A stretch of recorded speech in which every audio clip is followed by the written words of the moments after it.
This is the Blood Red podcast from the Liverpool Echo, giving you the inside track on all the big talking points from Anfield.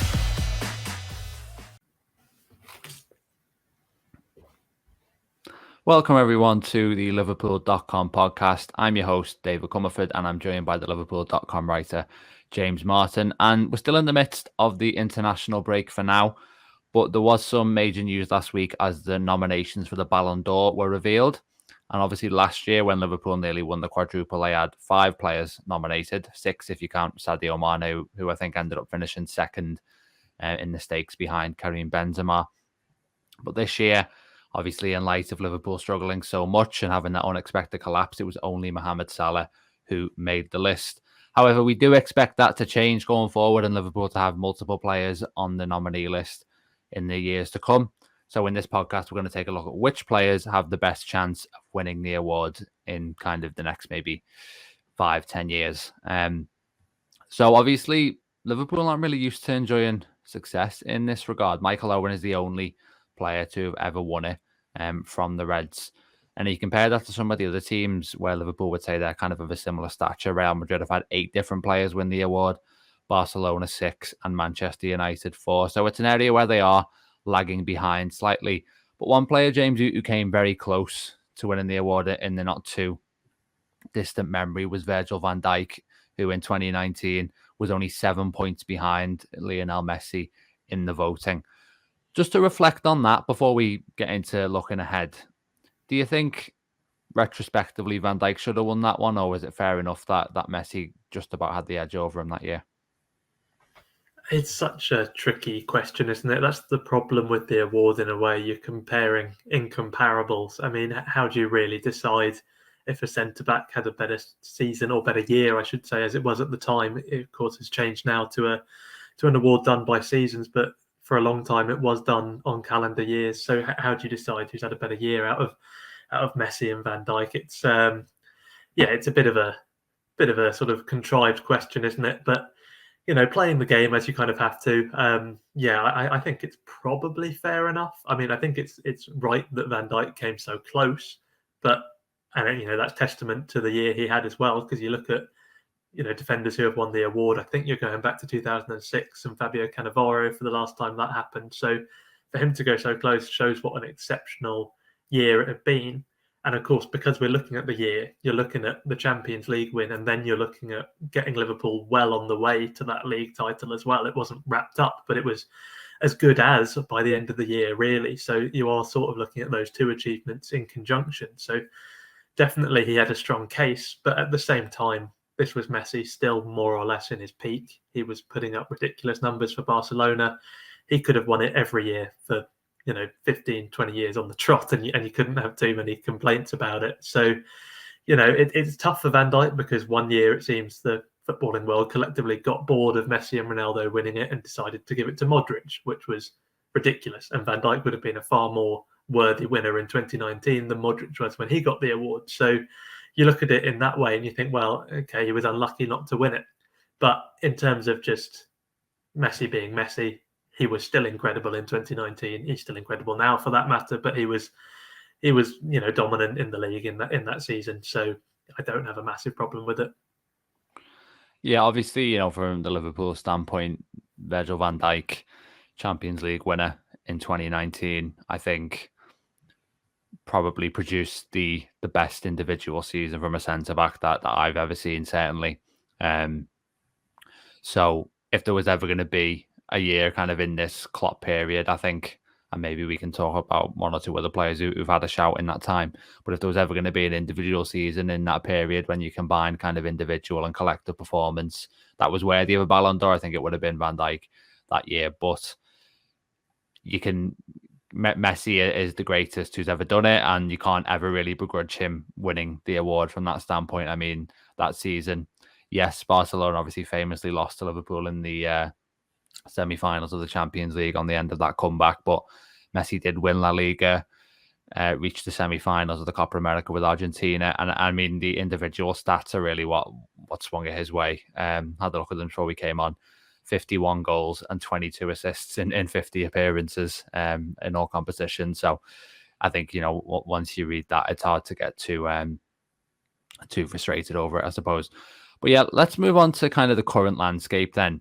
We're talking about Messi. He's now left Europe. He's playing for Inter Miami. Ronaldo is obviously playing for Al Nassr in Saudi Arabia. They've both left, the European mainland. This era that they've had where they're jostling for the Ballon d'Or every year, they're jostling for that title of best player in the world, is now pretty much over. You'd have to say, I think Messi will probably win it this year just because of having won the World Cup with Argentina, which comes under consideration for this period. And I think there'll be kind of a feeling of, let's give Messi kind of the recognition for that. Let's give him his due. But I think that will almost certainly be the last time either of those two players win it. Ronaldo's not even nominated this year for that match, the first time, I think, in about 20 years that he hasn't been. So looking ahead to this new era of the game we've got then, I mean, who do you see, James, as the big players? If we're talking about the Liverpool players that can potentially win the award, who are they going to be the big competitors who are kind of there year after year in contention for the award? Well, I think we first have to mention Mohamed Salah. He's still at Liverpool for now, and obviously he's been the one, other than Van Dijk in the last few years.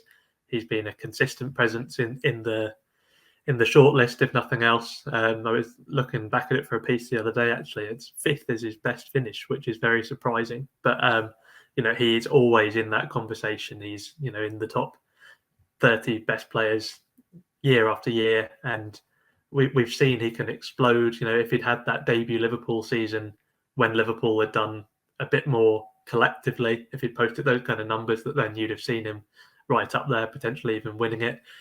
And he's got more dimensions to his game now. We've seen him become this kind of creator supreme, and we've seen Messi, have that same kind of transition. And like we said, he'll probably claim the award this year at 36. So you can't look at Salah and say he's 31. Maybe his chance is gone. He probably won't win it. Well, he definitely won't win it this year. I know he's shortlisted, but as we say, it's basically between Messi and Haaland. The next one he'd also be looking at and thinking it's probably a struggle because Liverpool are in the Europa League, so that's always going to be a big consideration, and that could be it. If he goes to Saudi Arabia, but maybe that's something Liverpool can use in kind of, if they want to extend that contract, they can say to him, look, you've been chasing this award because we know he wants it. He talked about how he was shocked when he came 7th in 2021, I think it was. So, we know he wants it. We know he's not going to get it in Saudi Arabia. And so if he does stay at Liverpool, which of course is a big if, I think he's still the one who you'd look at as sort of holding the torch as the biggest hope of bringing the Ballon d'Or to Anfield, just because he's incredible. He is the biggest superstar on the roster at the moment. And yeah, obviously you've got the African Cup of Nations as well. There's one this year, and then there's another one I think scheduled for next year, because I think this one was meant to be last year or something like that. But in any case, there's another one coming up soon. So, if you can string together that kind of club form and maybe doing something on the international stage, we've seen it with Messi. The World Cup has obviously elevated his case for this year. Then he does still have a shot at it. It just depends whether he stays.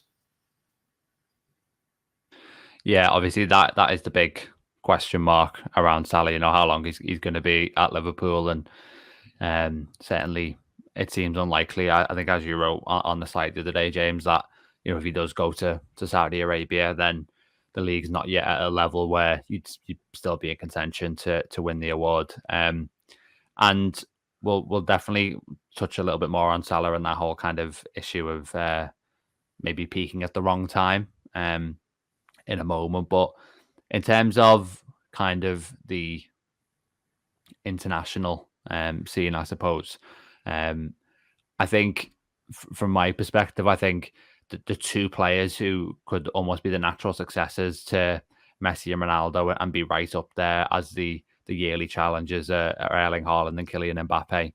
I mean, if anything, I think Mbappe is kind of the Messi figure, and Haaland is the more maybe robotic goal scorer in the style of Ronaldo, to a degree. But then I think you've also got, Jude Bellingham, obviously still very young, making huge waves at Real Madrid at the moment. I think he could be in the conversation multiple times. Vinicius as well. Certainly, if he can get back to kind of the form, he's been showing in the past couple of years with Real Madrid, that, the numbers he and Benzema have been putting up are remarkable. And obviously, they've enjoyed a lot of success. I mean, I would look at that kind of quartet and say those are the ones that are going to be kind of in Europe, the main competitors for Liverpool players to reckon with. I mean, is there anyone else you'd add to that list, or do you think it's going to be the next era really is going to belong to those players, and it's up to one of these Liverpool stars that we're going to talk about to muscle their way in? Yeah, I think that's a pretty strong list. Obviously, there's still time for someone to kind of emerge and throw their hat in the ring. But in terms of the kind of players who fall into that kind of the middle of the Venn diagram, if you like, or sort of young but established at the very highest level, you are looking at, certainly those four. It's and because of the sort of preference for attackers we've seen over the years, maybe you would say you wouldn't rule Bellingham out by any means, but you would maybe look at Mbappe and Haaland as just those kind of goal scorers supreme who would want to be in that conversation year on year, particularly if Mbappe gets his move as we expect next year. It's not like he couldn't win it at PSG, of course, but when you go to Real Madrid, we saw it with Ronaldo, where he became that kind of ever present at the very top of those lists. So I think those are the ones you'd maybe look out for right now, and like you say, anyone hoping to sort of upset the apple cart from Liverpool will be gunning for those players. Yeah, so essentially the benchmark is probably going to be set by Haaland scoring 50 goals a season, and Mbappe probably getting quite close, especially like you say if he does end up at Real Madrid. Let's return to Mohamed Salah briefly. Then I think you made the point there. His first season, Liverpool scores, I think it was 44 goals all competitions. Liverpool obviously lost the Champions League final to Real Madrid. Maybe if they'd won it, he hadn't gone off injured. Who knows? Salah, it maybe could have been Salah's year. 2022, Salah, I think, gets maybe 31 goals. Another very good season. I mean, especially in the first half of the campaign, he's absolutely, staggering the numbers he's putting up at the beginning of the season. But then Liverpool obviously miss out on the title by a point. They lose the Champions League final narrowly to Real Madrid. And also he loses in the Africa Cup of Nations final as well. And again, you start to think, I think Salah ended up sixth maybe last year, but Mane was second. If that was flipped around and, Salah was on the winning side against Benzema in the Champions League final, then maybe we're talking about Salah being the reigning Ballon d'Or winner. So the question I want to ask before we move on to a couple of other players is, I mean, how much do you think these individual awards should be dependent on team success like that? I mean, is it a bit of a flawed way of looking at it, or is it fair enough, do you think? I think it's probably a bit flawed, but I also think it's inevitable. It's a team sport. Success, the measure of success in football, it's so ingrained as the kind of successes of the team.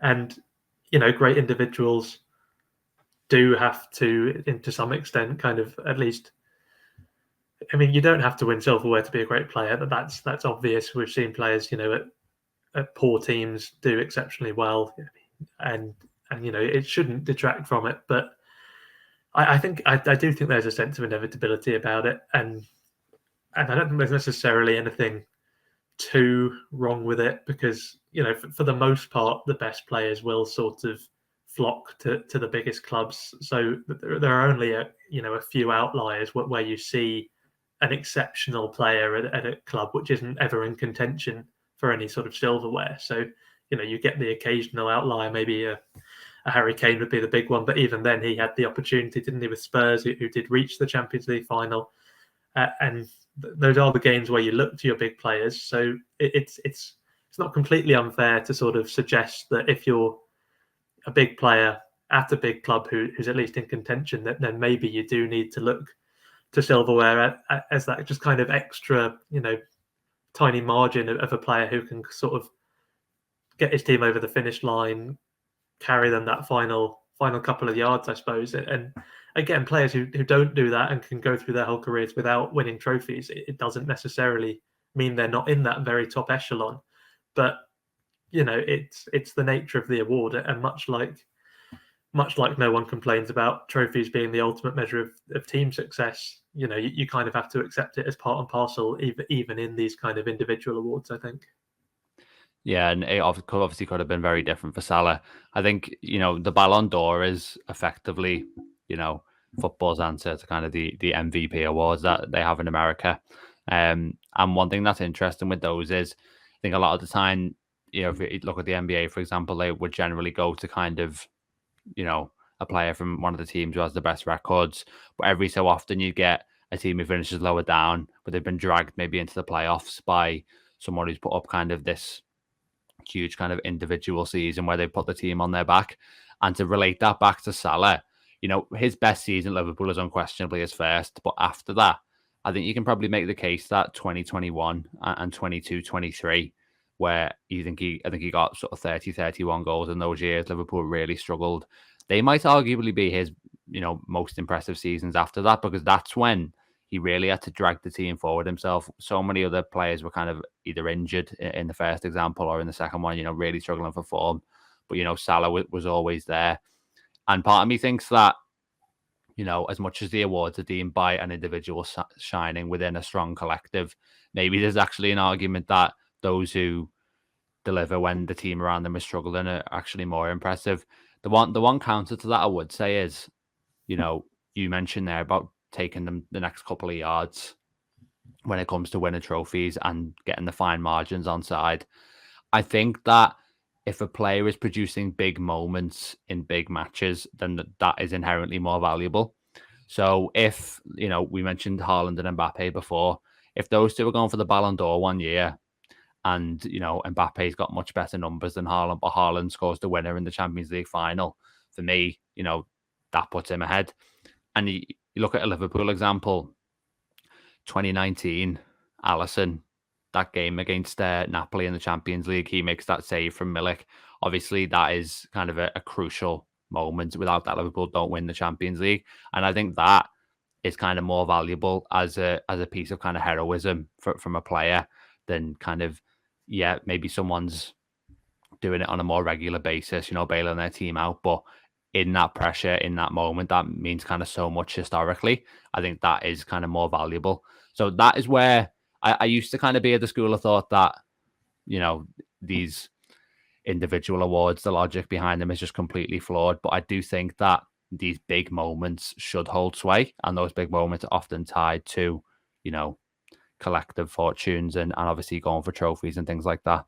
I mean, they're about the narrative as well, aren't they? I mean, if you wanted them to just be on pure numbers, you have things like the Golden Boot, Golden Glove, and there's value in those awards, and maybe there's more value because they're a bit more objective. You look at the numbers and you declare the winner based on who has statistically done the best, and there's a place for that. But I think there is also a place for things like the Ballon d'Or, where players basically do have to craft a compelling narrative over the course of a season to be in with a real shout. Like you look at Messi finally winning the World Cup, that's almost guaranteed him the trophy this year, and I don't see a problem with it. I think there's a place for it alongside the more kind of objective awards we see in football. Yeah, I mean, ultimately people just find that more appealing and more absorbing as well, because, I looked at the odds recently. I mean, Messi's the huge favourite to win this year, even though Haaland has scored, I think he scored in excess of 50 goals, didn't he? Obviously, Man City won the treble. You look at that and normally you'd think, well, he should be an absolute lock. But I think just the fact that Messi kind of, as the greatest player, has finally achieved kind of the one thing that was eluding him really and won the World Cup. I think that narrative power is just, too much to resist. And I don't necessarily have an issue with that, even if I don't know if objectively it is the right decision. I just think that, ultimately the narrative and kind of the more sentimental side of things is what we are kind of driven by as fans. And if the awards are kind of matching up to that, then that's fair enough. But to bring it back to, the Liverpool discussion, we talked about Mohamed Salah. Obviously, it's going to depend heavily on his future and whether he's going to be in contention, but he will be there every year, if not. A couple of other players who might be in with a shout in the future. Trent Alexander-Arnold was probably the one that we both looked at, preparing for this episode, James, and thought he's the one alongside Salah who really stands out. So why is it that Trent, and we're not saying he's necessarily going to be a front runner, but why is it that, as someone who's still quite young, why is it he might have a chance of being certainly in the picture for this award during his career?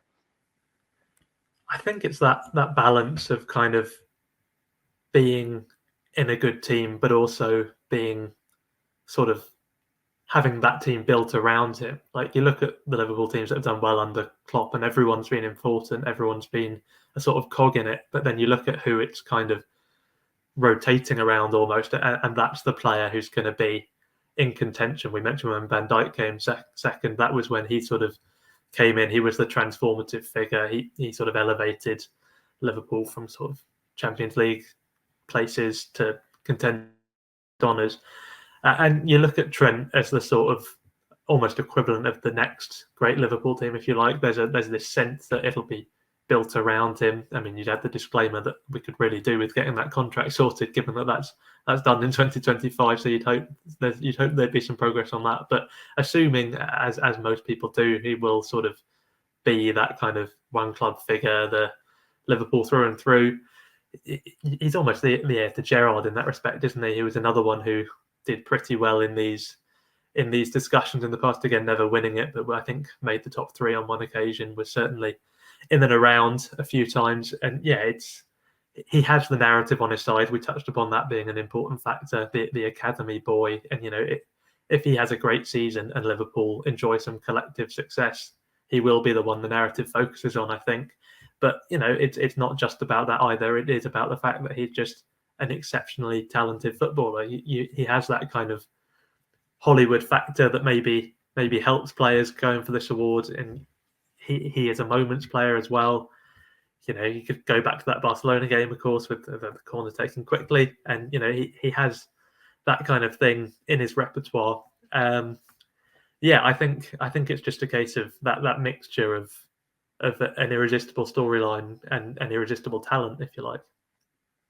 Yeah, I think that's a pretty good summary. I mean, what Trent has is kind of the combination of the numbers that he can put up, which is obviously really important. I mean, he's someone who could probably certainly challenge for that Premier League assist record in a season. And by the time he finishes his career, I think he's going to be right up there on the all-time list. I mean, I think when he got the assist for Szoboszlai against Villa in the last game before the international break, I think that took him above Mesut Ozil, Eden Hazard. I mean, for the age he is now, to already be overtaking names like that shows you the path that he's on, really.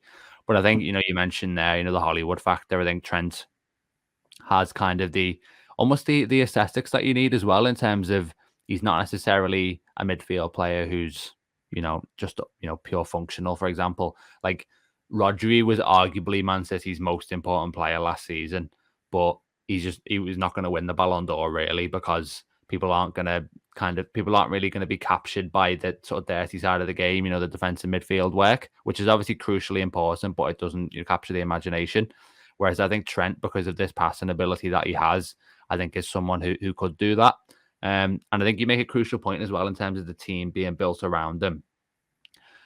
Obviously, the system changed. There was multiple explanations for that, but really the biggest one was probably getting the best out of him. And it does feel like this kind of Liverpool 2.0, if that's what you want to call it, is geared around Trent. I mean, you look at the numbers, most games he is the player with the most touches, the most passes and things like that. And throughout his career, there's sort of been a trend of his form being tied to Liverpool's form. So he is kind of emerging as probably the most important player of this era. So naturally, if Liverpool do enjoy a lot of success, then he will be someone who is in the conversation. There's one more player I want to touch on, but just before that, I mean, we alluded to it with the Van Dijk versus Messi question at the start, but how do you think Trent's position could count against him in this? And you mentioned it for Bellingham too, in terms of Trent operating in midfield, because no fullback has ever won the Ballon d'Or, and only 4 central midfield players have done it. I think, to be honest, Modric is the only one who's done it kind of in the modern era. Just will the very fact that he's not an attacker count heavily against him? Potentially. I almost think if he stays at least kind of at right back, it probably enhances his chances compared to moving into midfield, because he almost sets a lower bar for himself when he's a defender. So when you post, sort of 25 goal contributions in a season or something, if you do that from defence, suddenly it's this really remarkable achievement. So that's the kind of thing that appeals to the Ballon d'Or voters, which is, of course, just people in the football community, international captains, managers, etc. So, yeah, I think when he was doing that from defence, I think that does it almost enhance his chances in a weird sort of way. It probably hurts him compared to not being a forward because there is just this inherent bias towards forwards. But I don't think it's impossible for him to win it as a right back. I think if he permanently moves into midfield, if anything, it becomes even harder because he'll be one of not loads, but a handful of world-class midfielders. We touched upon one, like you say, with Bellingham, who are all doing extraordinary things and maybe not shining in the numbers for a midfielder, but just doing really well on the pitch. And in that context, it's even harder to stand out far enough to win these kind of awards. But I don't think it makes it impossible. Yeah, it's going to be interesting to see as well, if Trent stays in this hybrid role, how much of a playmaking impact he does have going forward. Because I think he's probably been a little bit quieter than we thought at the start of the current season. But that's obviously probably, Liverpool have had difficult fixtures. They've been down to 10 men for, I think, a combined 90 minutes or something like that. So it's very hard to kind of read what it's going to look like going forward. But certainly if he can build on the levels at the back end of last season, where I think he got 7 assists in 10 games or something like that, then he's going to be someone who is sort of, he does have a lot of critics as well. I've seen the defensive side. Maybe that's where moving into midfield part-time will help him. But, he's definitely going to be regarded, I think, as one of the best in the world if he's not up there already. I think that moment is coming soon. I mean, there's only one more player I wanted to sort of focus on, and maybe we'll get a couple more wild card names in a second, but universally regarded, well, maybe not universally, but an increasing amount of people recognise that Alisson is the best goalkeeper in the world. It won't be long, I think, before there's a widespread conversation about whether he is the best to ever play in the Premier League as well, such as the levels that he's reaching on a consistent basis at the moment. There is only one goalkeeper who's ever won the award, that's Levi Yashin. But could Alisson, I mean, obviously goalkeepers have more longevity. If there's anyone who can change that, is there a chance that it might be him? Yeah, I suppose so. And I mean, he has the advantage of being with Brazil on the international stage, that there's another issue there because he's not a guaranteed starter. That's between him and Ederson, and then it's occasionally there's a third keeper who comes in from the Brazilian league. Can't remember exactly who that is, but there's a whole sort of rotation going on there. But if he sort of nails down that space for Brazil at a major tournament, probably the World Cup realistically, and Brazil wins, which obviously they've not done for a little while now, then that would throw his name into contention. The World Cup is a big deal with this award. And yeah, like I mentioned with Salah, it's kind of a case of marrying that together with a campaign where the team enjoys success on a collective level, because that's even more important for goalkeepers, I think. We've seen this year with the Yashin Trophy, Alisson not even nominated, despite having what I think is probably his best ever Liverpool season, which is saying something considering he's been incredible since he joined. So yeah, it's I think it would take a lot of circumstances beyond Alisson's control for him to come into contention, because I think it would depend on how well Brazil did outfield and how well Liverpool did outfield, which is a little bit ridiculous, but I think that's the reality of it. But yeah, if those things happened at once, I think he probably would get talked about. Yeah, I mean, it just occurred to me then as well that the bar is so high for him, because 2019 Liverpool win the Champions League, Brazil win the Copa America, and still that's not enough for Alisson to win it. Obviously, that is maybe the consequence of the Messi Ronaldo era, so maybe it opens up a little bit for him. But again, it's one of them where if that Premier League title race that year it goes the other way by a point. Obviously, it was a very fine margin. Then maybe we are talking about Alisson, maybe we are talking about Van Dijk. But I think you make a key point on the World Cup as well. I mean, Cannavaro, you look down the list of kind of Ballon d'Or winners this year. He stands out as one where you have to pause and you're a bit surprised by it. But again, obviously Italy won the World Cup, and I think that held sway, much as Messi winning it this year will hold sway, albeit for slightly different reasons, even in the face of what Haaland has been doing. So one last question before we finish then, James. Not necessarily completely serious on this one because it's unlikely, but is there any kind of wild card shouts that you'd suggest of players that have a ceiling high enough where they could be in contention for the award? Yeah, I think what I was most obviously drawn to when I saw the question was Darwin Núñez. You're almost loath to say it because he's already had far too much pressure piled on him with all of the Haaland comparisons and everything. But Liverpool clearly saw that really high ceiling in him. That's why they potentially broke the transfer record. And you can understand where the Haaland comparisons come from. They play in a similar way. He has that potential to just go mad with goals. And we've spoken about it, on and off throughout the show, really, how the Ballon d'Or loves goals. And he is the pure goal scorer in this Liverpool squad right now. And yeah, if he goes on a run, which we've seen him do for Benfica, if he does that for Liverpool on the way to some honours, I think he'll be in the conversation, much like Haaland is in the conversation this year. Yeah, again, we're in wildcard territory, and I don't necessarily expect him to reach those heights. I'm just happy that he's making the sort of steady progress that he is, and that's fine. But yeah, I think, like you say, in terms of both the ceilings of the existing players and the kind of criteria we tend to be looking at for Ballon d'Or winners, I think he's probably the one who needs to be in that conversation. Yeah, I think I can definitely see the logic behind that one. In terms of just throwing some names out there without kind of too much thought. I mean, Luis Diaz finished joint 17th last year. I mean, he was nominated. He feels like, I mean, maybe when Salah leaves, we'll see kind of another attacker take on, the mantle in terms of reaching the big goal scoring numbers, and maybe they'll be the one in contention. I think there's a possibility for him. Obviously, Cody Gakpo is still quite young, but is his role maybe too subtle to kind of merit widespread appreciation? If he is going to be that false nine, I don't know. And then I think the other name I would just kind of throw into the fire a little bit is Dominic Szoboszlai. Just not necessarily, on the basis of, his Liverpool career, which has been obviously 4 games long up to this point, but he is only 22. And, the potential that he's got in terms of reaching a world-class level is plain to see. So maybe in 5 years' time, for example, we're talking about someone who's one of the best kind of central midfielders in the world, and then that gets him into the conversation. But yeah, so it's obviously not just the case of Salah, not just about Trent. It's really hard to predict what the future is going to look like. And there's a possibility that a surprise name from Liverpool's kind of current squad, or maybe one of their youngsters, forces their way into the Ballon d'Or picture. But yeah, we'll leave it there for this podcast. Thanks very much, everyone, for listening. We'll be back next week with another episode. But in the meantime, do check out all the written content that goes up on liverpool.com.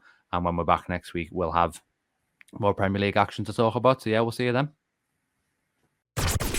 You've been listening to the Blood Red podcast from the Liverpool Echo.